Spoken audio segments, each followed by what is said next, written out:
Olá, amigos, amigas, todos que nos acompanham no nosso podcast Mesa de Debates de Tudo Um Pouco. Acharam que não ia ter o nosso Notícias Comentadas, né? Ah, meu Deus, o André esqueceu! Não, não esqueci. Estou aqui, firme e forte. Só precisei dar uma verificada aí numas questões de saúde, né? Mas nada grave. Um probleminha aí no ouvido, né? Mas já tô melhor, tô bem. E claro que, para além disso, também cuidando aí de algumas outras questões também, e claro, procurando ter os momentos de lazer, né? Tudo isso faz parte da vida. E devido a alguns compromissos, evidentemente acabei não soltando o Notícias Comentadas na sexta-feira como de hábito, mas estou aqui para a gente bater um papo, conversar, né? Colocar algumas notícias aqui em questão. E falando em algumas notícias, já separar algumas interessantes, como por exemplo, no último sábado, como já seria a notícia aqui para o nosso Notícias Comentadas do dia 10, porém soltando aqui hoje dia 11, né? O ex-ministro do Bolsonaro, Ciro Nogueira, utilizou as redes sociais para atacar Xuxa, após a apresentadora ser convidada pelo presidente Lula para ser embaixadora da campanha de vacinação no Brasil. Nas palavras dele, né, um governo voltado para o passado chama ídolos do passado. Coerente, disse. Nos comentários, a classe artística e opositores ao ex-governo de Jair Bolsonaro reagiram à publicação. Nomes como Zélia Duncan, Chico Pinheiro e Ana Paula Renault responderam ao político criticando a fala. Nas palavras dos críticos, comentário burro, normal. Malvado, normal. Inútil, normal. Você prefere tortura e ditadura, coisas novas e saudáveis para crianças, né? Toma vergonha, disse Zélia.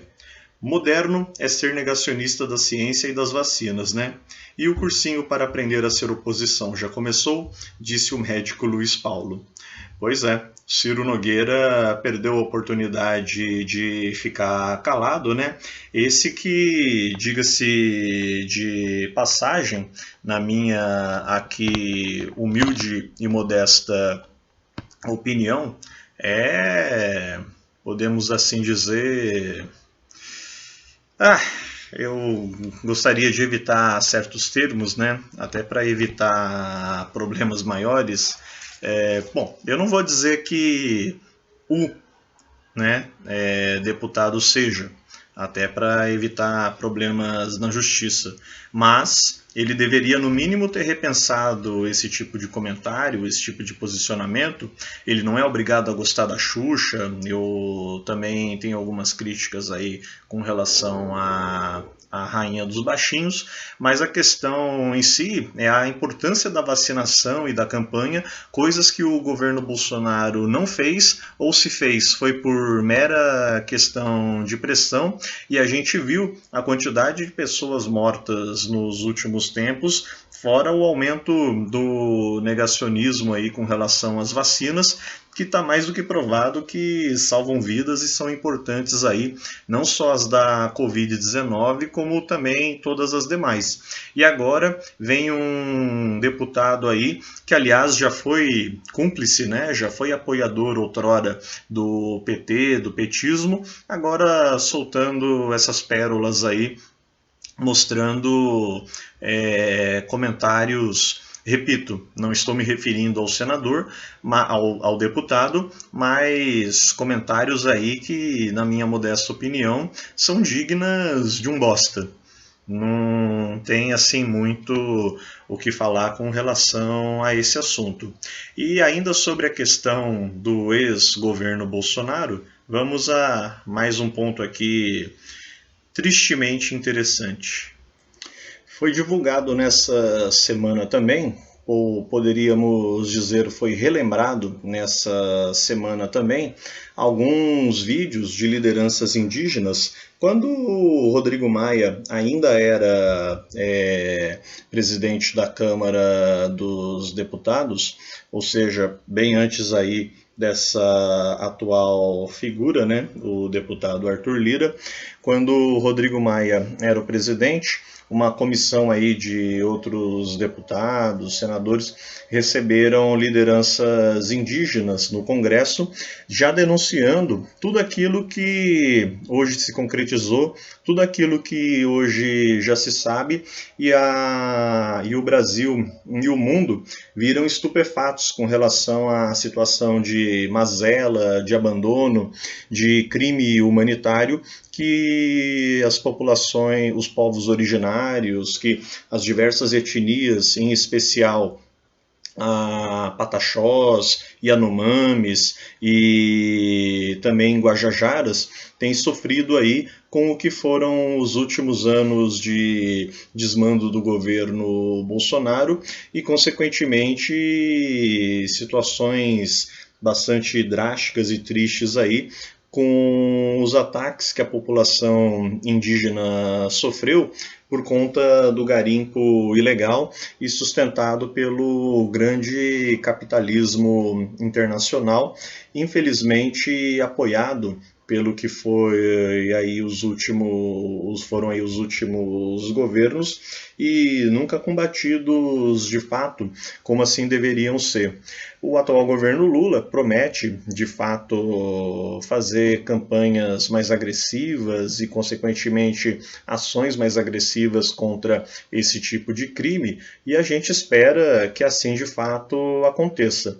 Porém a grande questão é como vai ser esse enfrentamento de fato e como vão conseguir. É claro que só o fato de já ter se mostrado interessado em agir ao contrário do que o outro fazia, ou melhor, não fazia, evidentemente a gente já pode tirar pelo menos uma boa vantagem do momento em que estamos vivendo de outrora para agora.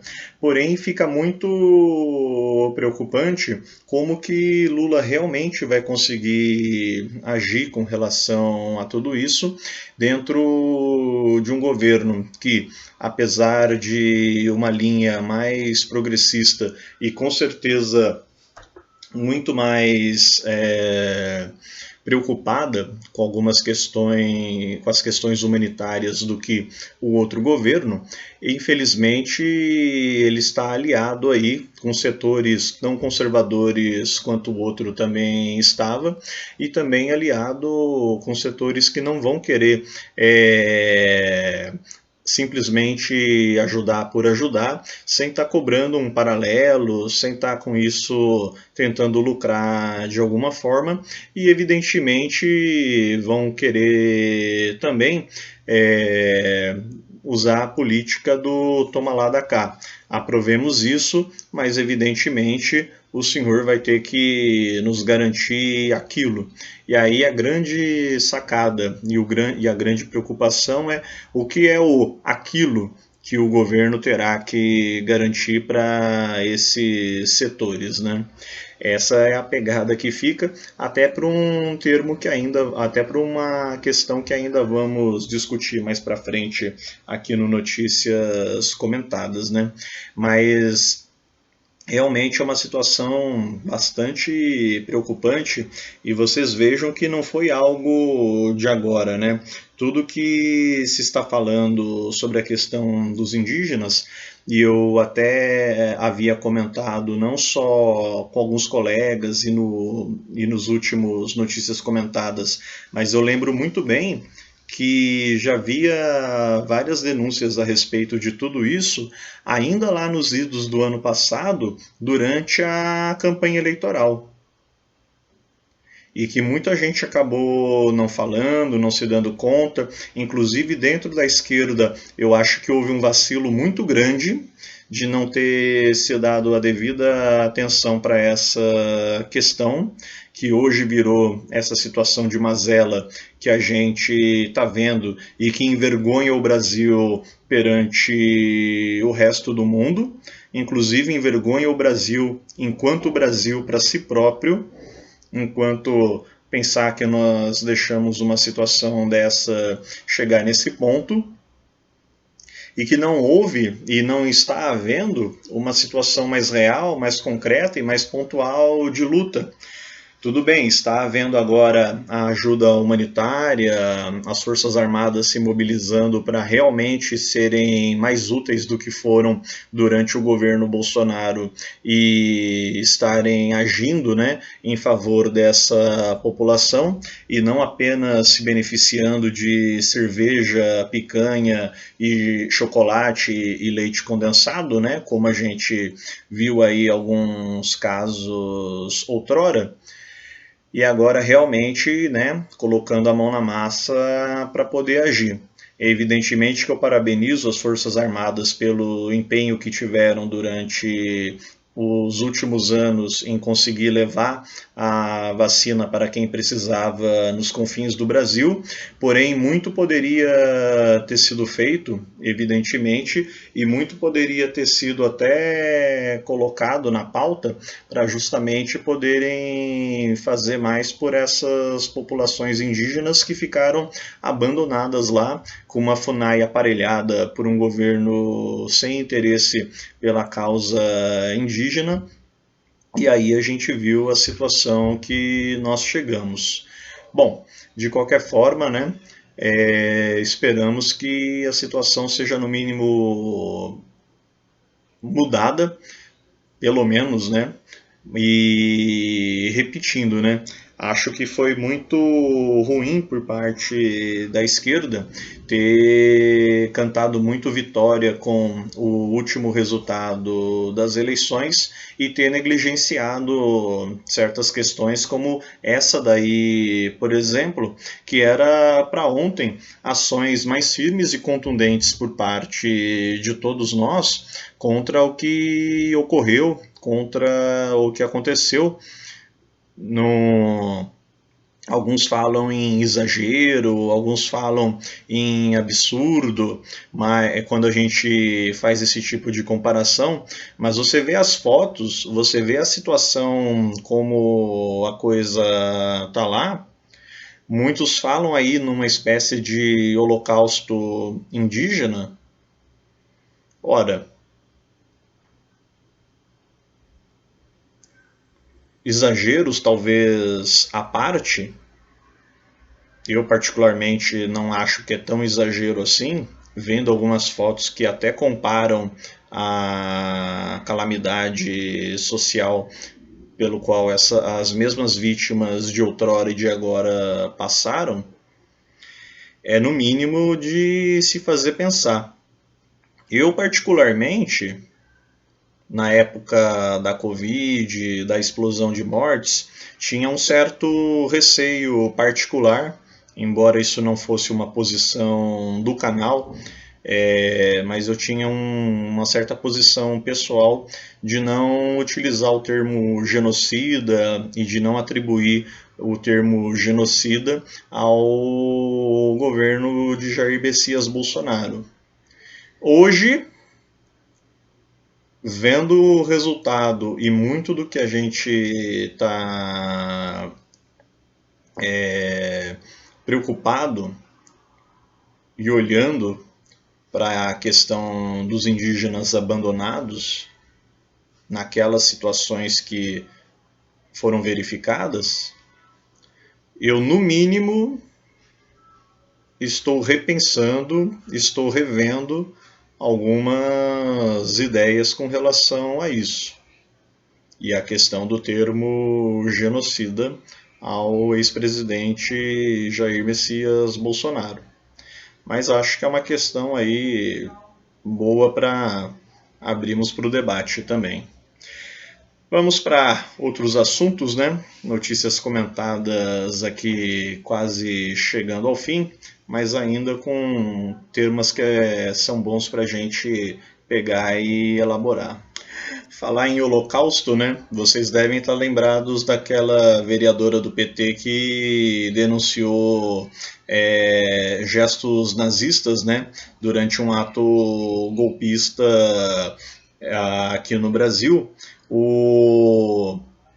Ela acabou por ter feito a denúncia e, consequentemente, os colegas terem a acusado, dizendo que era mentira e etc e tal, ela acabou basicamente sendo caçada. Pois é, para ver como é a situação, né? Vamos à notícia aqui do Estadão para vocês entenderem melhor a questão. Após 9 horas de sessão, os vereadores de São Miguel do Oeste cassaram o mandato de Maria Tereza Capra, do PT, sob alegação de quebra de decoro parlamentar. Foram 10 votos a favor e apenas um contra, o da própria vereadora, no relatório da comissão de inquérito, que já havia aprovado o parecer pela cassação após Capra ter publicado um vídeo em suas redes sociais com a denúncia de uma manifestação de vários participantes com suposto gesto nazista em frente à base do exército da cidade em 2 de novembro de 2022. Segundo a alegação da acusação, a parlamentar teria propagado notícias falsas e atribuído aos cidadãos de São Miguel do Oeste o crime de saudar o nazismo e de ser berço de uma célula neonazista. A outra mulher do legislativo do município catarinense, Cristiane Zanata, do PSDB, se ausentou da sessão. Durante a fala da defesa, que ocorreu após as 23 horas de sexta-feira 3, a vereadora falou sobre as ameaças recebidas desde novembro por parte de bolsonaristas, com destaque para suas redes sociais. Aí a gente já viu a situação, né? Até alguns leitores aqui comentando, né? Não pode denunciar nazismo, tá ok? Fazendo aqui uma verdadeira ironia com toda essa questão bolsonarista que a gente viu. Tá aí um verdadeiro absurdo, né? E que é bom estar sendo colocado aqui, evidentemente, porque são questões que vocês viram os vídeos, acho que a gente não precisa entrar aqui em grandes polêmicas, né? Para entender do que é que estamos falando. E é por essas e outras que grande parte da esquerda quer Jair Bolsonaro preso por tudo que fez ou deixou de fazer aí enquanto presidente. Porém, segundo nota aqui da revista Fórum, né, aliados de Lula não querem Bolsonaro preso. Né? Eles defendem que se exponham às vísceras de Jair Bolsonaro, porém outros têm receio, né, de que a prisão de Bolsonaro possa aumentar a polarização no Brasil, possa propagar cada vez mais o ódio e incentivar uma leva cada vez maior de fake news e de divisão no país, ao invés de fato unir, como se fala. Essa é uma questão realmente polêmica, diga-se de passagem, nós particularmente pesando tudo aquilo que foi, que houve, e antes de tudo, claro, tem que ser defendido também todo o direito do ex-presidente se defender, como todo e qualquer julgamento, porém a gente também defende que, do momento que houver a se pegar as acusações, houver os julgamentos, da forma como está sendo colocado. E inclusive fizemos entrevista, e é bom que vocês revejam materiais falando sobre as questões jurídicas, né? Deixando a política propriamente de lado, mas analisando de uma forma, entre aspas, neutra, mais juridicamente, todo esse caso do que foram os desmandos de Bolsonaro, há, no mínimo, que se pensar que ele tem que, pelo menos, responder juridicamente por isso. Se vai culminar em prisão ou não, são outros 500. Agora, você defender que ele não seja preso, isso é, no mínimo, bastante polêmico. Afinal de contas, eu acho que se o cara realmente cometeu crimes políticos, e ele for julgado, tiver o direito de defesa garantido, evidentemente. Mas mesmo assim ser provados, concluírem que no final das contas é culpado, nada mais correto do que a prisão, ao meu ver. Ou é só aquela velha história, pau que bate em Chico não bate em Francisco? Quantos não estão presos aí sem o devido julgamento? Eu ainda estou dizendo aqui, num pleno julgamento, que verifique todas essas questões aí que são empautadas ao ex-presidente Bolsonaro. Agora, outros já partem do princípio que ele não deve ser preso porque isso poderia aumentar a insegurança, aumentar o perigo de um levante bolsonarista, de um levante golpista, de uma guerra civil, blá blá blá blá blá blá. Ora, são questões aí que, inclusive, a esquerda precisa estar verificando e pautando muito bem. Aliás, acho até interessante, dentro do próprio canal, a gente também levantar essa discussão, porque se dentro do próprio PT há esse debate, né, vai lá saber o que é que outros militantes, o que é que outros grupos também não possam estar pensando e até mesmo divididos com relação a essa questão, né? Mas polêmicas, estamos aqui para ti, né? E pegando aqui para encerrarmos nosso notícias comentadas, aí vocês vejam só, né? Eu acho interessante, apesar de tudo, inclusive o que ele direto ou indiretamente contribuiu para esse estado das coisas que nós acabamos chegando no Brasil, mas enquanto jornalista sempre gostei e admirei muito ele, ainda gosto e acompanho, mesmo ele sendo de direita, né, não sendo aí nenhum progressista, aliás, sendo um conservador, como ele mesmo diz, que é o Reinaldo Azevedo, né? E no seu perfil do Instagram, reinaldoazevedo.com.br, ele traz uma questão que eu já vinha discutindo aqui com o Guilherme também, muito importante e atual para a gente pautar também no Notícias Comentadas e na nossa programação de uma forma geral, inclusive com os nossos entrevistados, sobre o Banco Central e a chamada independência do Banco Central. Até porque se fala da independência do Banco Central, mas uma independência para quem e de que forma, né? Então, colocado aqui as palavras de Reinaldo Azevedo, que eu vou ler na íntegra, ele fala: será mesmo que o presidente Luiz Inácio Lula da Silva está batendo no Banco Central na base de rompantes? Vale dizer, tem lá seus chiliques e resolve atacar a tal independência do Banco Central? Acho que não. Chilique por 3 dias seguidos é cálculo. Eu fico muito à vontade nesse debate porque acho impossível levar a sério esse negócio se você tem um mínimo de seriedade intelectual. Sempre se é dependente ou independente em relação a alguma coisa, não é mesmo? O Banco Central é independente de quem ou do quê? Alguém poderia responder: dos políticos e da política. É mesmo. Se fosse verdade, não seria assim tão bom, porque acho um erro demonizar a política. Vamos ao debate sobre a independência do Banco Central na minha página. Isso nas colocações do Reinaldo Azevedo. E aí se estende uma questão ampla, bastante complicada sobre a independência do Banco Central, porque realmente o grande ponto aí colocado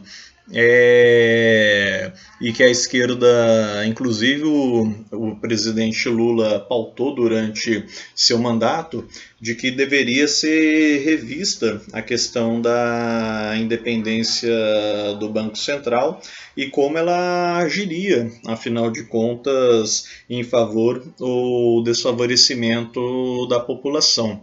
E muitos da esquerda, de uma forma geral, têm apontado com análises algumas mais, outras menos precisas, mas todas numa linha correta, e até mesmo um jornalista conservador se posicionou favorável a essa discussão, de que quando se fala de independência e independência do Banco Central, aliás, esse é um tema de charge minha também para essa semana, estamos aí fazendo um monte de coisa, né?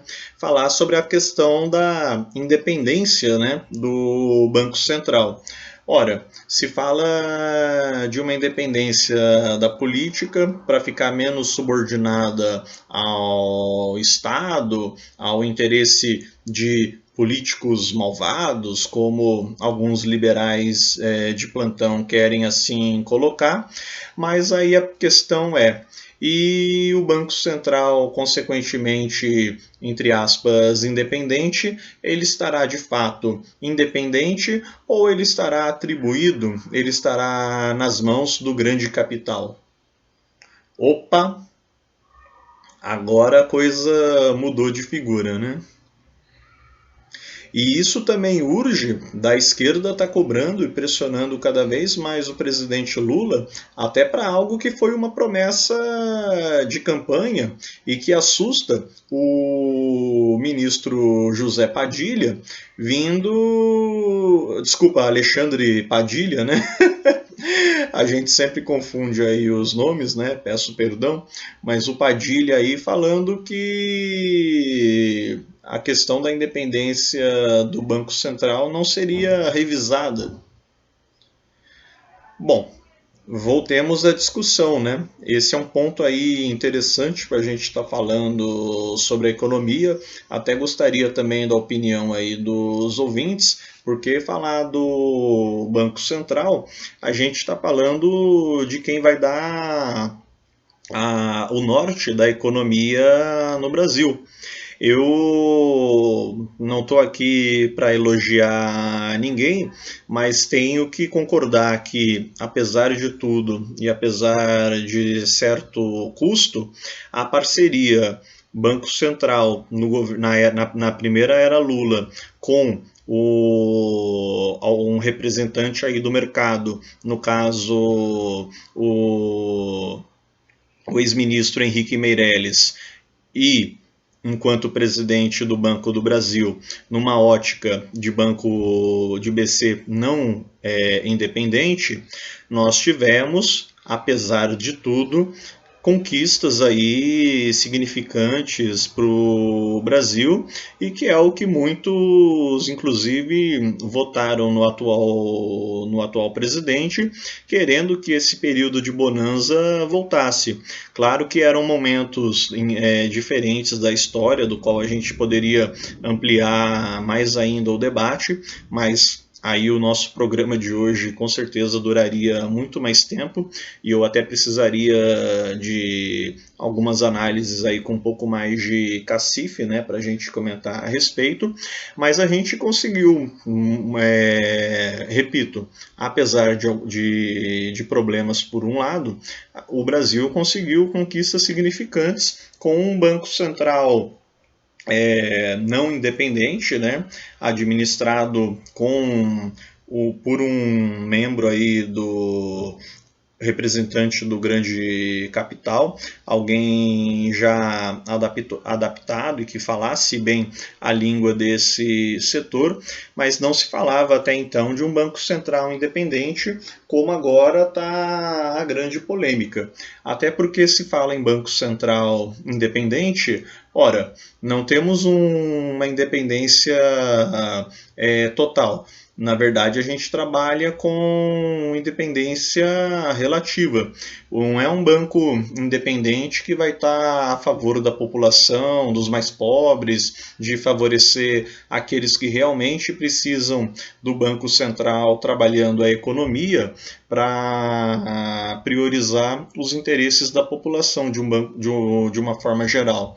Mas sim, é uma forma de ter um banco independente para que o grande mercado financeiro, o grande capital esteja ali cerceando e rondando ele para poder, evidentemente, trazer as pautas e trazer as políticas para aquilo que eles querem e, evidentemente, né, não precisaria nem recorrer a ele, mas como é de praxe, sempre recorremos, Marx já deixou muito claro há muito tempo que são interesses inconciliáveis. E se estamos aqui num canal que defende a posição e defende o lado do trabalhador, da trabalhadora e da população pobre de uma forma geral, um banco central independente, em que pese toda a crítica e toda a observação que a gente tem que ter por um banco central vinculado e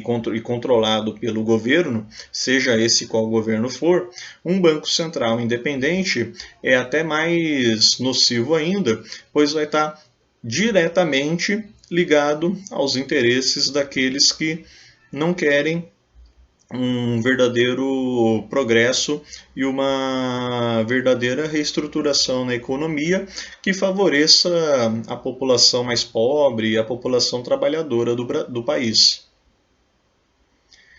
Evidentemente, esse é um tema que a gente precisa estar sempre pontuando e observando, e são muitas polêmicas aí apresentadas. Repito, vamos ter que conversar sobre isso aí ao longo do mês de fevereiro, com o carnaval já ao ritmo dos tamborins, mas não podemos também desviar o olhar dessas questões tão importantes quanto para a nossa pegada aqui de mesa de debates e notícias comentadas. Beleza? Um bom domingo e início da semana. Geralmente eu solicito aí, eu desejo um fechamento, né, de semana, um bom final de semana, mas aqui no caso estamos começando a semana. E é bom que a gente já começa com tudo, né? Já expliquei aí para vocês o porquê dessa pequena mudança, mas de qualquer forma vou tentar na semana que vem pontualíssimo, sexta-feira já soltando aí um novo Notícias Comentadas, até para a gente tentar dar uma estendida aqui nessa história também. Bom, meus amigos, um beijo no coração, ótimo resto de final de semana e início de semana. Fiquem com Deus, até o próximo Notícias Comentadas.